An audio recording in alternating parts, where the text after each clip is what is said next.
नमस्कार। अंतर्राष्ट्रीय योग दिवस के अवसर पर संगीत नाटक अकादमी द्वारा आयोजित योग पर्व में आपका स्वागत है। मैं सबसे पहले धन्यवाद देना चाहता हूं संगीत नाटक अकादमी और मिनिस्ट्री ऑफ कल्चर को कि आज योग दिवस पर मुझे अपनी कला और योग के संबंध के बारे में बोलने का मौका दिया। योग और अपनी कला छऊ नृत्य के बारे में मैं थोड़ी सी बताना चाहता हूं, फिर मैं आऊंगा कि किस तरह योग का समावेश, मन और शरीर का समावेश हमारे छऊ नृत्य में है। तो छऊ नृत्य छावनी से निकला है, राजा के कैंटोनमेंट से निकला है, और राजा के कैंटोनमेंट से जो लोग योद्धा लोग कर रहे थे, जब योद्धा लोग कर रहे थे तो ऑटोमेटिक पता चलता है कि वो कितनी परिश्रम करते थे, क्योंकि उन्हें युद्ध विद्या करनी होती थी। इसलिए ये नृत्य का जो स्वरूप है वो अपने आप में मेहनत, अपने आप में व्यायाम स्वरूप बन गया है। योग के बारे में बड़े बड़े ऋषि मुनि, बड़े बड़े ज्ञानी लोग बहुत कुछ बोल गए हैं, लेकिन जब मैं ये नृत्य को सीखा, क्योंकि मैं बचपन से नृत्य को सीखा, और बचपन से जब नृत्य को सीखा तो उस वक्त मुझे योग का कोई ध्यान नहीं था। योग का क्या मतलब होता है, योग किस तरह से होता है, ये मुझे कोई नॉलेज नहीं था। लेकिन धीरे धीरे जैसे मैंने इस नृत्य को सीखना शुरू किया और आगे की ओर अग्रसर हुआ और मेरी दिमाग परिपक्व हुई और योग के बारे में मैंने पढ़ा, सुना, देखा, इन चीजों को देखते हुए, सुनते हुए मुझे लगा कि हमारी कला योग की कितनी नजदीक है, कितने क्लोज है। चाहे आप शरीर को लीजिए, चाहे आप मन को लीजिए, क्योंकि नृत्य है और छऊ नृत्य एक ऐसा नृत्य है जिसमें सबसे ज्यादा अंगिका अभिनय है। अंगिका अभिनय का मतलब यह होता है कि शरीर के जितने अंग प्रत्यंग उपांग जितनी चीजें हैं उन सबको जागृत करना, उन सबको चलन में लाना, ब्लॉकेज नहीं होना चाहिए। उसके लिए हम विभिन्न तरह की व्यायाम करते हैं, और जो व्यायाम बिल्कुल मुझे ऐसा लगता है कि योग के नजदीक है, योग है, पूरी योग है। जैसे हर नृत्य को या हर डांसर को, हर जो नृत्य करता है, चाहे मैं क्यों ना हूं, सबसे पहले हम अपने मन और शरीर के ऊपर ध्यान देते हैं। खास करके हमारे छऊ नृत्य में सबसे पहला काम जो होता है वो शरीर को लेकर होता है, और शरीर को लेके जो होता है उस शरीर में हम क्या क्या करते हैं और कैसे करते हैं, मैं आपको थोड़ा बहुत डेमो करूंगा और साथ साथ में उसको डिस्क्राइब करते जाऊंगा। क्योंकि योग का मतलब होता है शरीर और मन को इकट्ठे करना। आपको योग का मतलब है कि आगे चलकर सिद्धि मतलब साधक बन के साधना करने के बाद जाकर सिद्धि मिलती है। तो साधक बन के अगर नृत्य को हम साधते हैं तब जाके कहीं हमको सिद्धि मिलती है। तो साधक बनने के लिए जो जो चीजें चाहिए उन चीजों की आवश्यकता होती है, चाहे वो डांसर हो, चाहे वो कुछ भी हो। क्योंकि नृत्य जगत में शरीर को हम अपनी धन मानते हैं और मन से धनी होते हैं। शरीर जितना अच्छा काम करता है उतना अच्छा डांसर का डांस निकलता है, और शारीरिक जब ठीक रहता है तो मानसिक भी ठीक होता है। ठीक है, आप जनरल एक्सरसाइज करके देखिए एक बार, जनरल एक्सरसाइज करेंगे, पसीना बहाएंगे तो मन इतनी प्रफुल्लित हो जाएगी, मन इतना आनंद हो जाएगा कि कोई नहीं करे। और नृत्य तो एग्जाम इतना, और नृत्य खुशी देती है, योग खुशी देती है, आनंद देती है।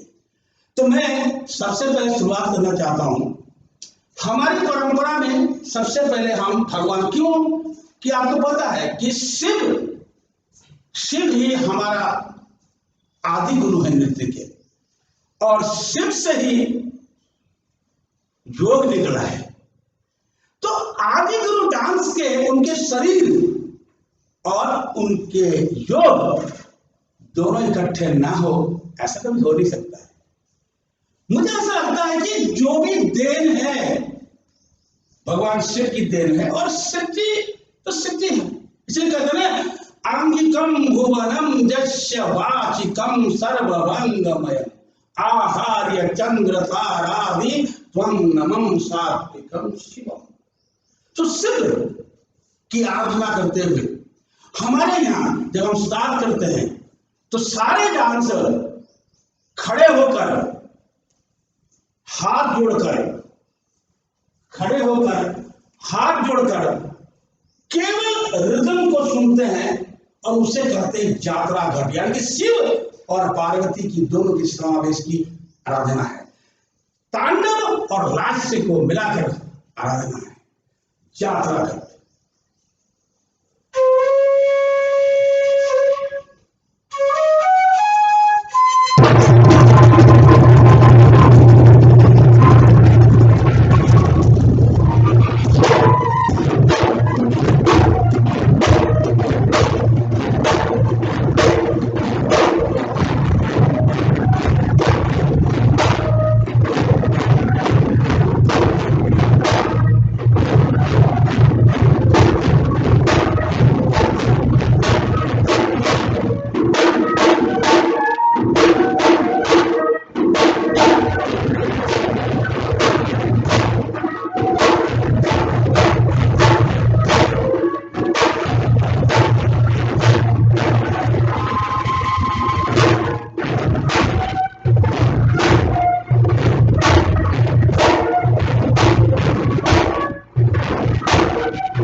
इस स्वर को और इस रतिम को जब हम सुनते हैं, स्वर जब कान पे लगती है तो हमारा जो मन है वो मन चली जाती है जिसकी ओर, जिस चीज की ओर, जिस खुशी की ओर जिससे हम प्राप्त करना चाहते हैं। और रिदम शरीर पे स्पर्श करती है और स्पर्श करने के बाद वो वाइब्रेशन पैदा करती है शरीर से, जिस वाइब्रेशन से हमारे एक एक अंग खुलती है और हमें ताकत देती है अपने नृत्य को परिवेशन करने के लिए।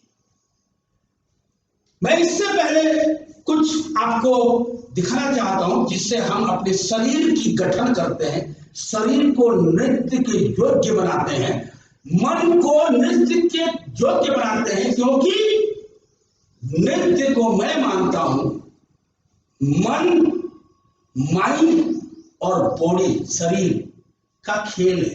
अगर ये खेल आपको समझ में आ गया तो परम आनंद की प्राप्ति होती है। पहले हम मंदिरों में करते थे, पहले हम राजा के दरबारों में करते थे क्योंकि ऑडियंस कम होते थे और सबसे ज्यादा हमारा जो प्रिय लोग होते थे वो होते थे भगवान।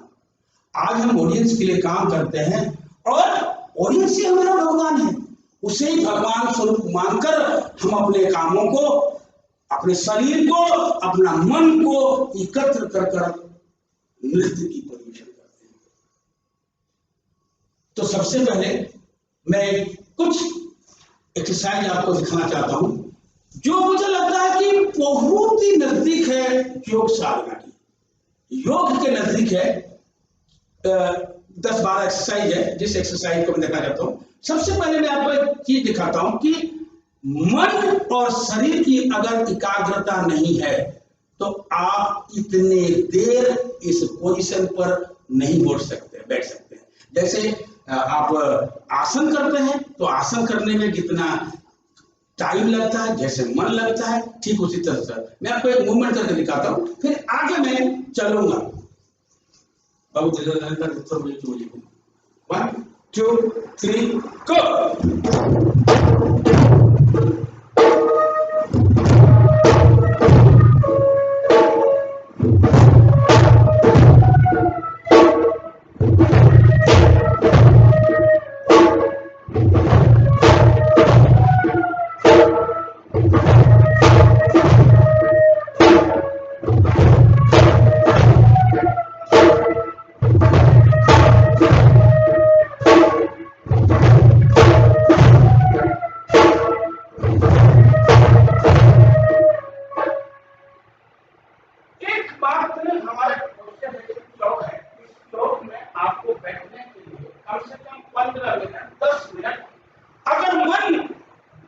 अगर मन और शरीर एकत्र नहीं होता है तो मन और शरीर अगर एकत्र नहीं हो पाएगा तो आप इतना देर चौक में नहीं बैठ सकते।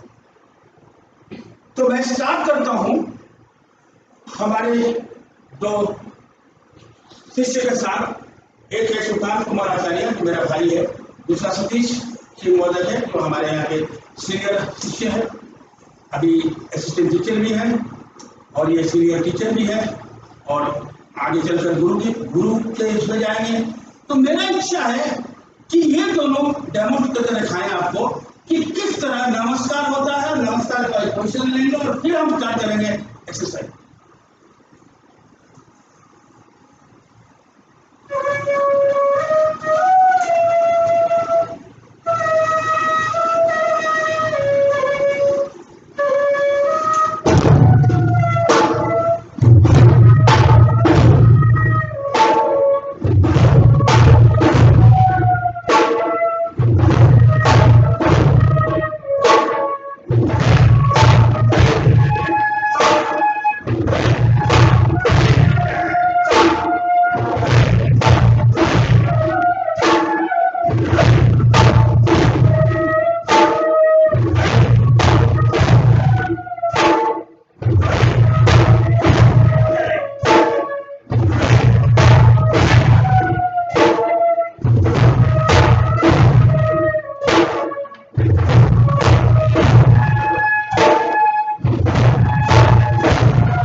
इतनी मजबूत होती है, इतनी पकड़ होती है और उसमें इतनी स्ट्रेंथ भर जाती है मसल्स में कि हमें कोई भी पोजीशंस करने के लिए हमें कभी तकलीफ नहीं होती है।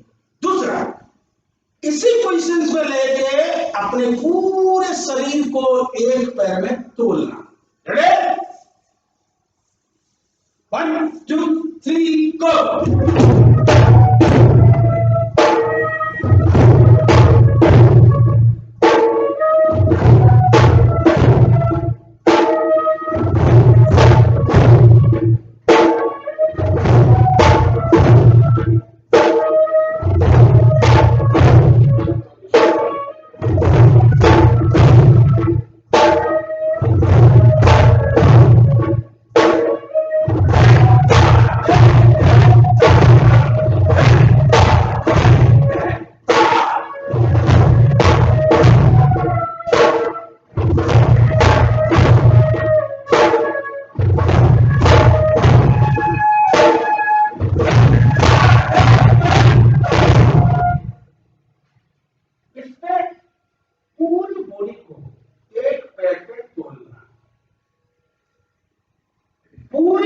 आपके मन और शरीर एकाग्रता नहीं होगा तो इसे आप ज्यादा देर तक रोक नहीं सकते।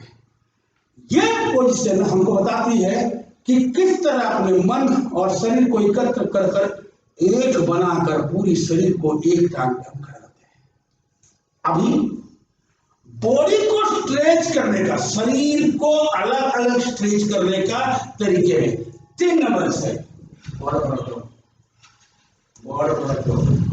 One, 2, 3, go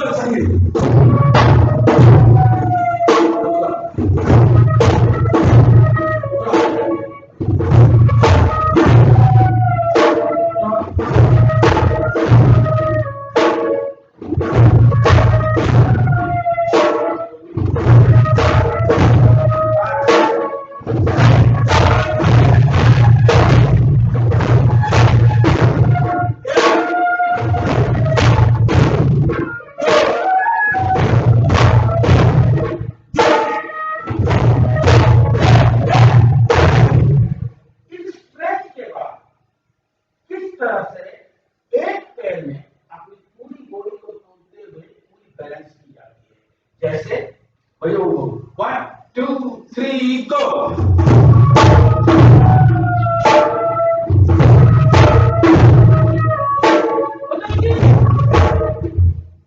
किस ढंग से उसको लिया जाता है, कितने कंट्रोल से, सांस की कंट्रोल, बॉडी की कंट्रोल, एक मसल्स की कंट्रोल कर कर हम उसको पूरा करते हैं।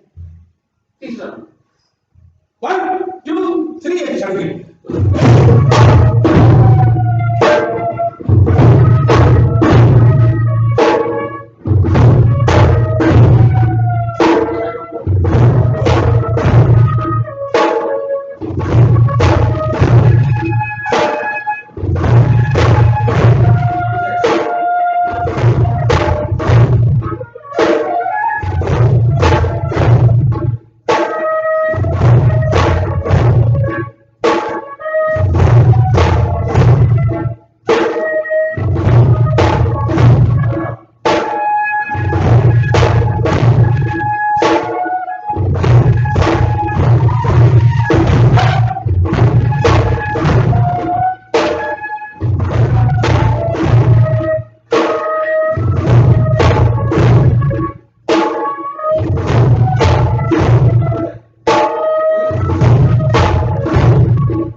क्योंकि शव में सबसे ज्यादा जो है श्वास प्रक्रिया की काम है।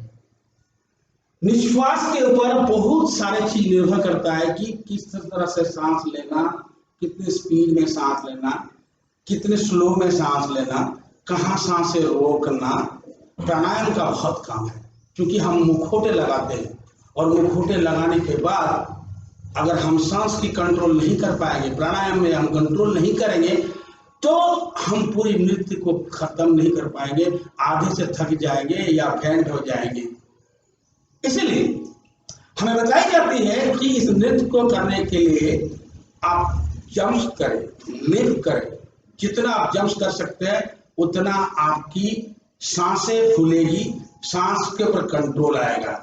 तो हमारा इस टेक्निक का नाम है घोड़ा दुमका, और सामने वाला जो जंप है उसको कहते हैं बाघ दुमका। ताड़ी बेदा देने ना, 1 2 3 गो।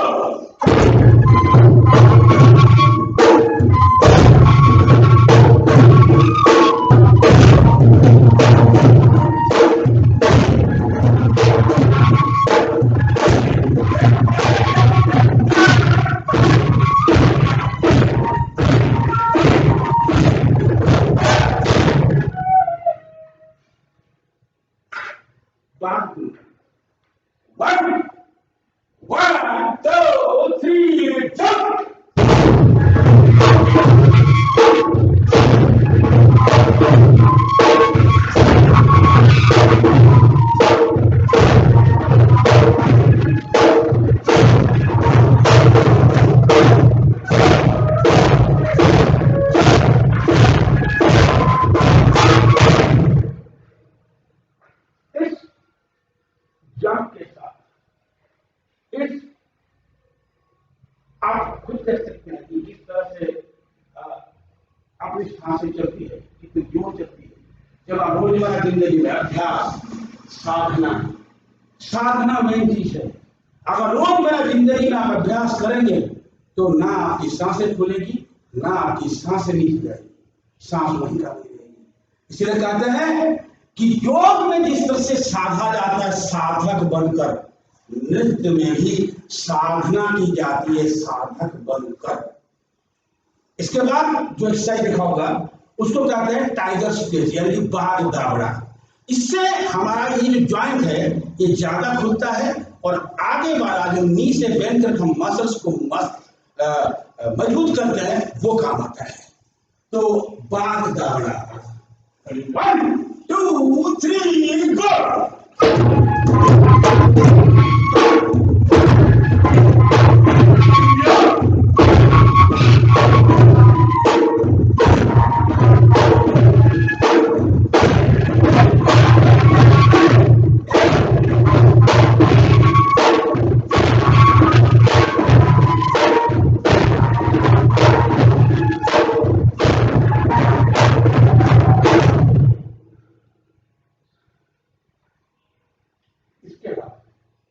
क्योंकि मैंने आपको बताया कि शरीर के हर अंग प्रत्यंगों को जो ब्लॉकेज होता है उसे खोलना पड़ता है।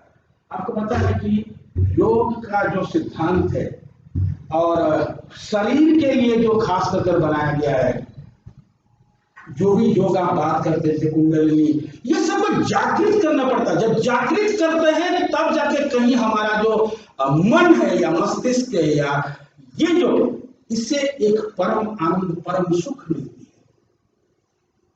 नृत्य में हर अंगों को जागृत किया जाता है और जागृत करने से ही हर अंग का हर चीज दर्शकों को दिखता है।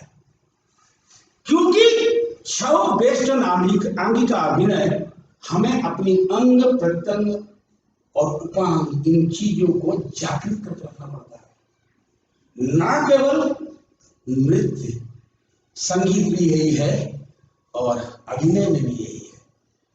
मैं एक बार उज्जैन नगरी में मेरा संस्कृत नाटक का एक वर्कशॉप हो रहा था, जिसपे उन दिनों रामदेव बाबा जी का योग का भी शिविर वहां चल रहा था। मैं सुबह जब मैं अपने थिएटर के एक्टरों को रिहर्सल करवा रहा था या एक्सरसाइज करवा रहा था, तो बाबा, क्योंकि कालिदास एकेडमी में के लिए आए थे, तो कालिदास एकेडमी के निर्देशक बाबा को लेके, कमलेश त्रिपाठी थे उस वक्त डायरेक्टर, उन्होंने एक बार रामदेव बाबा को लेके आए और रामदेव बाबा ने क्या बोला कि आप जो करा रहे हैं यही तो योग है। योग अलग से करने की जरूरत नहीं है, आप जो करा रहे हैं बच्चों को यही योग है। क्योंकि योग के अलग करने का अलग अलग रास्ते हैं, अलग अलग, कहीं आसन है, कहीं सांस प्रक्रिया की है, कहीं और है, कुछ है, लेकिन नृत्य भी एक योग की साधना करने का एक माध्यम है, एक रास्ता है। बिना योग का कोई काम नहीं होता है, कोई भी काम दुनिया में नहीं होता है। जो भी हम प्रोफेशनल काम करते हैं उसे योग से ही, क्योंकि अपना जो भी होता है वो खुशी और आनंद प्राप्ति करने के लिए होता है, आनंद प्राप्त के लिए होता है। तो जब आनंद प्राप्त के लिए है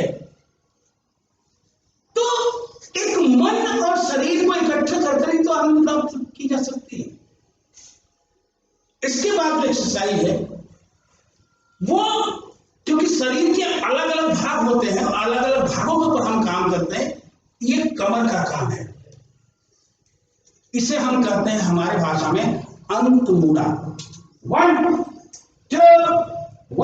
2 3 गो।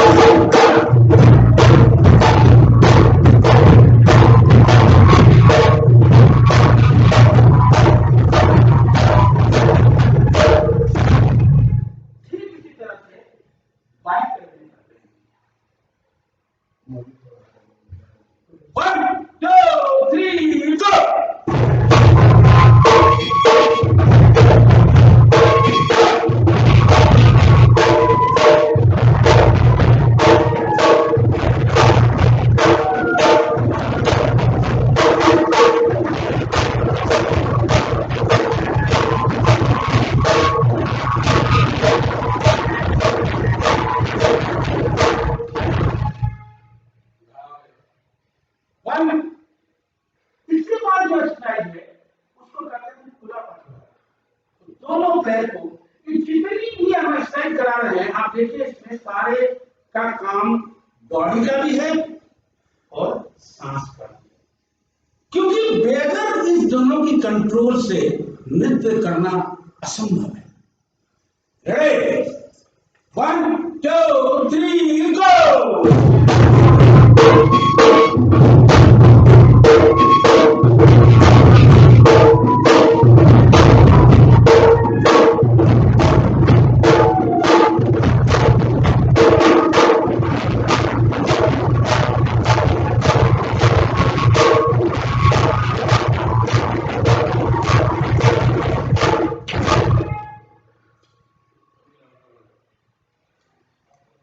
इसके बाद कवर करते हैं। इसके बाद हम आते हैं शोल्डर। शोल्डर मैं आपको बताता हूँ क्या कि 1-2 साल पहले मेरे को बहुत ज्यादा स्पॉन्डिलाइटिस हुआ और मुझे बहुत, मेरे ये हाथ और ये बिल्कुल इतनी दर्द होते थे, इतनी जवाब नहीं दर्द का। लेकिन जब मैं गया तो डॉक्टर को दिखाया, डॉक्टर ने दवाई दिया और उन्होंने कहा फिजियोथेरेपी करवाओ। तो मैं एक दिन फिजियोथेरेपी के लिए गया और मैं दूसरे दिन फिजियोथेरेपी जाने के लिए सोचा भी नहीं, क्योंकि उन्होंने जो एक्सरसाइज बताया वो एक्सरसाइज तो मैं डेली करता हूँ, रोजमर्रा जिंदगी में करता हूँ। तो मैंने सोचा कि क्यों नहीं मैं इस एक्सरसाइज को, जो एक्सरसाइज को मैं नहीं कर रहा था उसको मैं दोबारा करूं, और दोबारा करने के बाद आज देखिए, आज बिल्कुल पेन नहीं है, कुछ नहीं है। हाँ, ज्यादा काम करने के बाद थोड़ी बहुत पेन आती है, लेकिन मैं 98% में ठीक हो चुका हूं। तो योग ही एक सिद्धांत है, नृत्य ही एक सिद्धांत है, दोनों आसपास की है, जो दोनों मेडिकल की तरह, औषधि की तरह, दवाई की तरह शरीर और मन के लिए काम करता है। देखिए शोल्डर,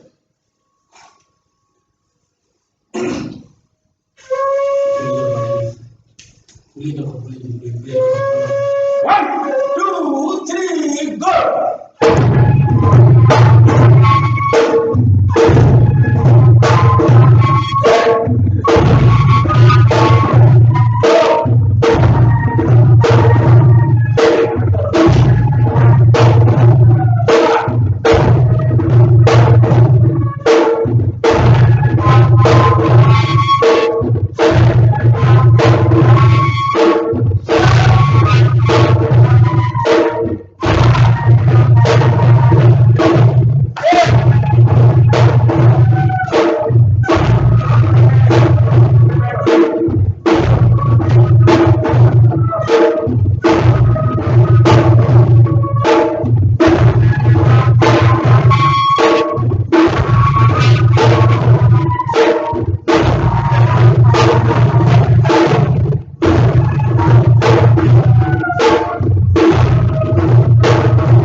जिसमें इस कमर का काम है और पूरे अपने बैलेंस को लेते हुए बॉडी में हम सामने पहुंचते हैं।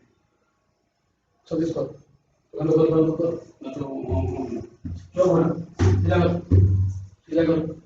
चौक ऐसे नहीं, ऐसे चौक नहीं होता है। चौक ये है, ये चौक होता है, चौक यहाँ है, ऐसा कोई भी चौक नहीं होता है। रेडी, 1 1 2 3 गो।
क्योंकि आपको पूरे 2 पाँव में बैलेंस रख के आपको घूमना है।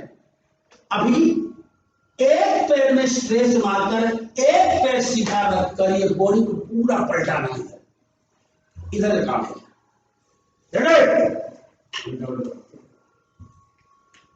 गलान में बड़ा को ठीक कर, बड़ा धड़ाने को सीधा नहीं, गोटा सीधा करो नहीं, धड़ाने को धड़ाने रे। 1 तो भैया 1 2 3 गो।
उस एक्सरसाइज में अपने शरीर से पूरी एक वेव की तरह, एक लहर की तरह बॉडी को उठाना। आओ सर्कल में है 1 2 3 गो।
और मुझे ऐसा लगता है कि इतनी एक्सरसाइज अगर रोजमर्रा जिंदगी में हम करते हैं तो हमें ना बॉडी की प्रॉब्लम आएगी कभी जिंदगी में और ना सांस की प्रॉब्लम आएगी, क्योंकि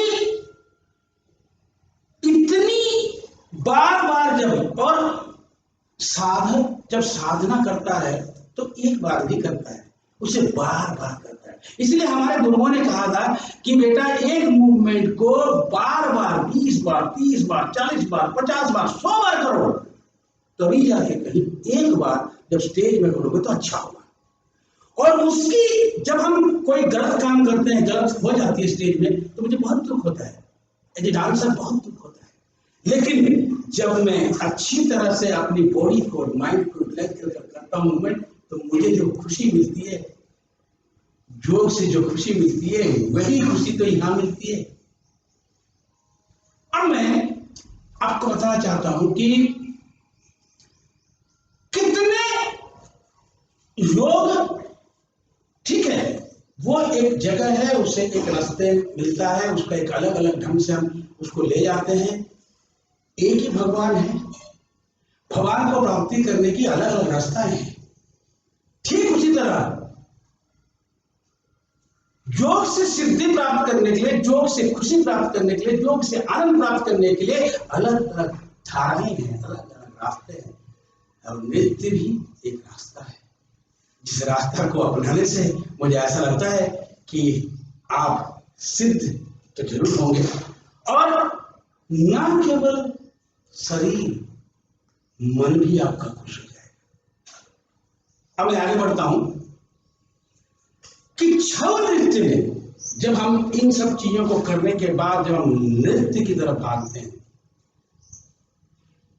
नृत्य में किस तरह का मन और शरीर का समावेश होता है, चाहे वो वीर रस का हो, किसी भी रस का हो, कोई भी रस किस तरह से होता है। तो मैं आपको एक रिदमिक स्ट्रक्चर, जो हमारे ढोल बजता है, नगाड़ा बजता है, स्वर में बांसुरी है, शहनाई है, किस तरह से म्यूजिक रिदम एक डांसर को उसकी सिद्धि को प्राप्त करने के लिए सपोर्ट करता है। कितने हद तक सपोर्ट करता है, क्योंकि रिदम कान पे बजती है, त्वचा में टच करता है, वाइब्रेशन, स्वर कान पे जाती है, मस्तिष्क में आता है। अब देखिए, जब हम यात्रा घाट बजाए शुरुआत में, उस यात्रा घाट का मीनिंग ही तो यही था कि एक तरफ रिदम बज रहा है, एक तरफ हम कोई नाच तो नहीं रहे हैं, हम हाथ जोड़कर आंख बंद कर एक मन को एकत्र करने की, क्योंकि परफॉर्मेंस करने जाएंगे हम, मन को एकत्र करके परफॉर्मेंस करना है। मन और शरीर अगर एकत्र नहीं होगा तो परफॉर्मेंस अच्छा नहीं होगा। और हमारे दिमाग में क्या घूमता है, जब मन को हम एकत्र करते हैं तो जो कैरेक्टर हम प्रेजेंट करने के लिए जाते हैं, जो स्टोरी लाइन को प्रेजेंट करने के लिए जाते हैं, वो हमारे दिमाग में घूमता है। और गुरु कहते थे कि जब भी तुम्हें नाचना हो बेटा, पहले बॉडी वार्म अप करो, उसके बाद ब्रेन, मस्तिष्क को और बॉडी को और शरीर को, दोनों शरीर और मन को एकत्र करो, और फिर कॉस्ट्यूम पहन के, घुंघरू पहन के, मुखोटे पहन के स्टेज में जाओ। वो नृत्य एक अलग होगी, और वो खुशी एक अलग, वो आनंद एक अलग प्राप्त होगी। तो मैं आपको एक रिदम के साथ एक डांस आइटम्स का बॉडी एक्सप्रेशंस मुखौटे के साथ कंट्रोल कितना है, क्योंकि छऊ हमें 4 चीजें देती है। एक अच्छा फ्लेक्सिबल बॉडी, एक अच्छा इनर स्ट्रेंथ, आउटर स्ट्रेंथ नहीं चाहिए, बल्लेबाजी नहीं करना मुझे नाचना है, तो इनर स्ट्रेंथ चाहिए। अगर आपकी सांसें फूलने लगेगी तो आप मूवमेंट नहीं कर पाओगे, चाह के भी दाया पैर यहाँ रखते तो बाया उधर हो जाएगा। इसीलिए वो सांस की प्रक्रिया हमारी काम करती है। और खास करके मुखौटे पहनने के बाद तो बहुत ही ज्यादा कंट्रोल करना पड़ता है। मैं आपको बताऊंगा कि कहां हम सांस रोकते हैं, कहां हम सांस छोड़ते हैं।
हमारा शरीर एक यहाँ बैठता है, मुझे म्यूजिक चल रही है, कितना देरी म्यूजिक बज रही है,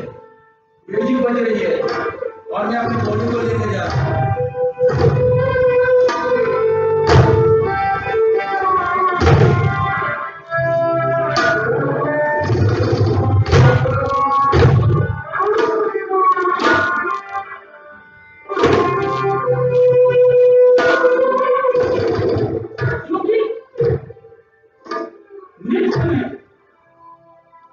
कंट्रोल, और ऐसी कंट्रोल कि शरीर से कितनी भी चीजें निकले उससे हम हाथ नहीं जा सकते, क्योंकि म्यूजिक ऑलरेडी स्लो है। उस स्लो म्यूजिक में अपने शरीर को गति कराना है। अगर एक ट्रेन जा रहे थे,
पोजीशन में टिके रहने के लिए निश्वास को आपको बंद करना पड़ेगा, और जब रिलैक्स करके दूसरे मूवमेंट की ओर भागेगा,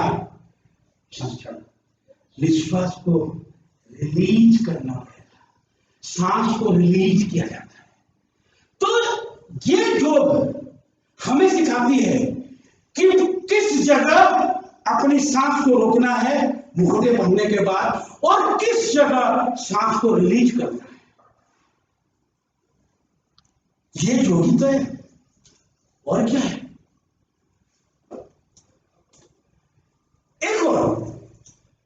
क्योंकि हमारे नृत्य में तीन तरह की, हमारे नृत्य क्या पूरे जगत में रिदम की स्ट्रक्चर में लय तीन तरह का होता है।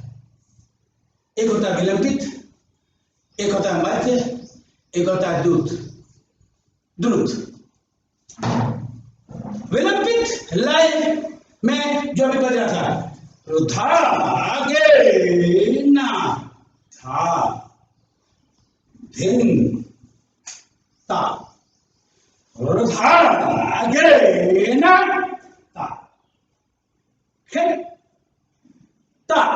अब बजने में जाने के लिए थो ते ते धूमा ते ते ते ते तागी ते ते धूमा ते ते ता, रे गा दिन ता, रे गा दिन ता, रे गा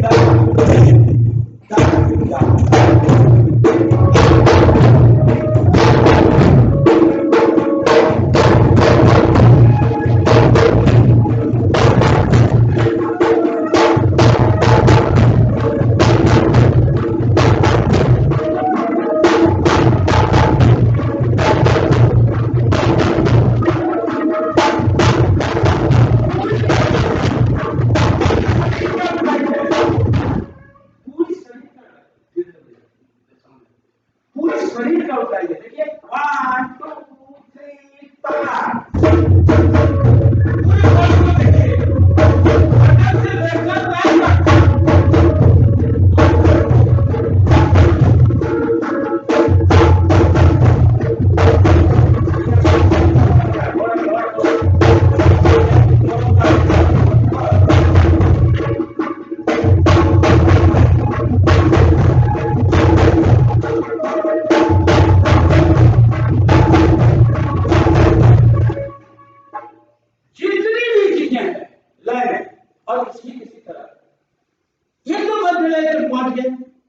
अब मैं दिखाता हूँ फास्ट दादे में दादे दादे चल 1 दादे में 1 दादे में दादे में 1 2 3 गो।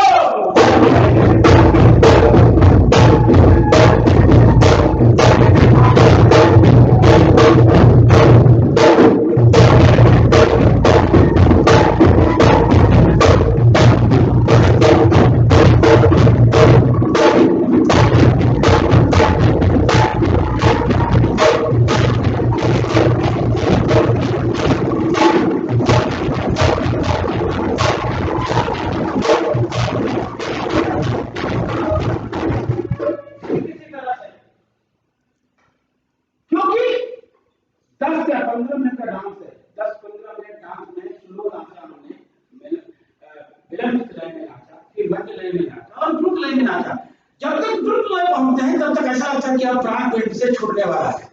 वो प्राण पेट से छूटेगा नहीं तभी जब आप साधक बनकर साधना कर कर इस योग रूपी नृत्य को सीख कर आप रोजमर्रा की जिंदगी में प्रैक्टिस करेंगे तो कभी भी आप थकेंगे नहीं, कभी भी आप थकेंगे नहीं, कभी भी आपके मुखों से प्राण नहीं निकलेगा। हंस का नाटी वही 1 2 3 गो।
जी हमें अपनी जो एक्सरसाइज है, अपनी जो मूवमेंट है छाऊ की, वो सारे मूवमेंट योग के नजदीक है और योग के साहस कर मतलब आप सोचिए ना कि शिव ही मैन है, दोनों चीज शिव से निकला है। तो मुझे लगता है कि एक बॉडी से, एक आदमी का कैरेक्टर से दो चीज निकला तो दोनों में समानता तो कहीं ना कहीं होगा ही, ना बोलते हुए भी।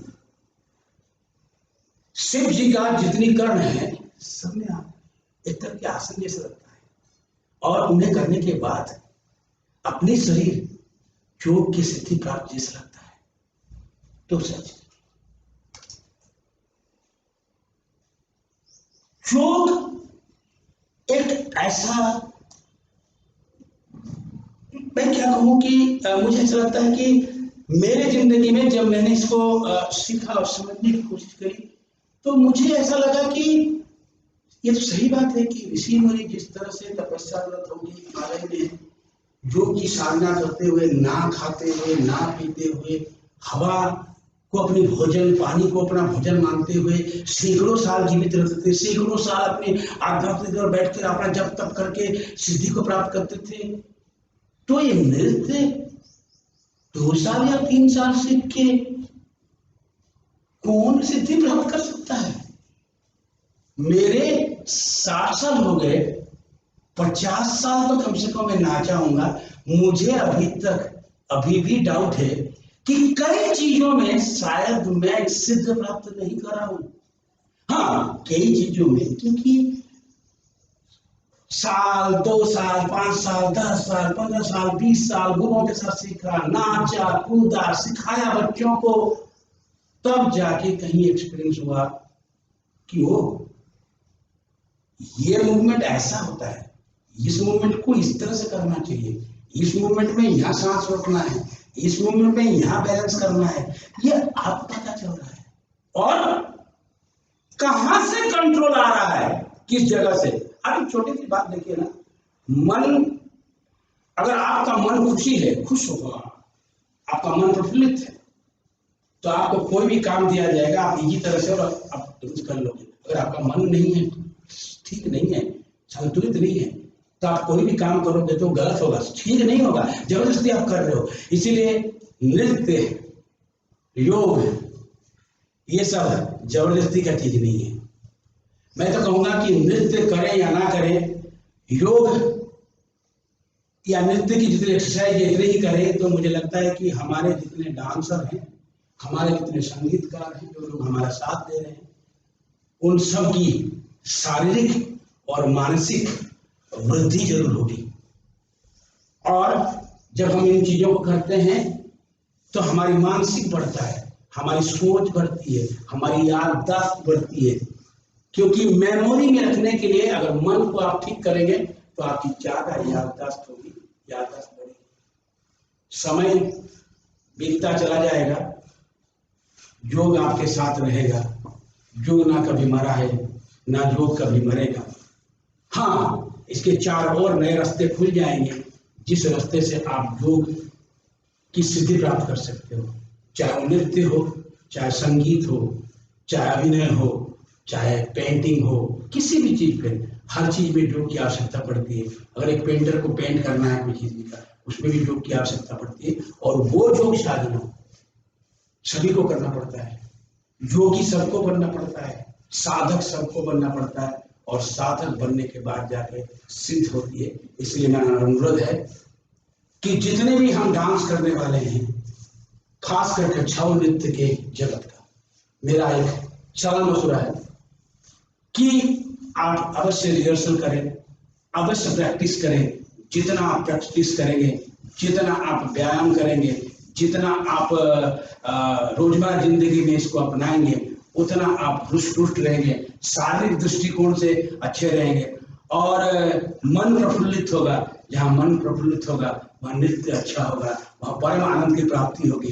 पहले जैसे भगवान के साथ मिलना, आत्मा का मिलन भगवान परमात्मा से मिलता है, ठीक इसी तरह से डांस में जो खुशी मिलेगी वो आपको एक विचित्र तरह की खुशी देगी, जो नृत्य और योग की समावेश में, शरीर और मन और शरीर की समावेश में जो आनंद की प्राप्ति होगी वो दुर्लभ होगी और वो पैसे से खरीदी नहीं जाएगी, उसे आपको ही पाना है। आप अपने लिए सिद्ध मांगे, आप अपने लिए सिद्ध करें, दूसरों के लिए सिद्ध मत करिए, आप अपने लिए सिद्ध करें। धन्यवाद, थैंक यू, नमस्कार।